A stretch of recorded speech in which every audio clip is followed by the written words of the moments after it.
বলিউড পাড়ায় বেশ কিছুদিন ধরে গুঞ্জন ছিল আমির খান আবারও বিয়ে করছে।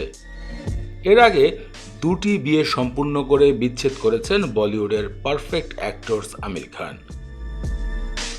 সাম্প্রতিক সেই গুঞ্জন এবার সত্যতায় প্রকাশ পেয়েছে। আগামী 5 জুলাই বিয়ে করেছেন আমির খান তৃতীয়বার।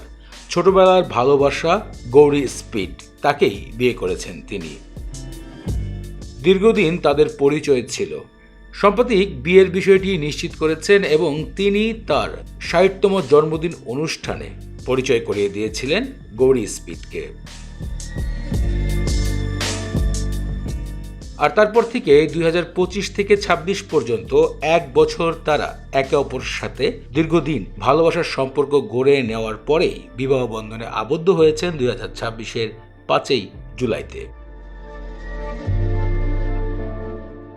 সাম্প্রতিক বিষয়টি নিশ্চিত করেছেন আমির খান এবং তিনি বলেছেন তার তৃতীয়বারের বিয়ে হয়তো তাকে নতুন কিছু অনুভূতি শেখাবে এবং শিক্ষা দিবে।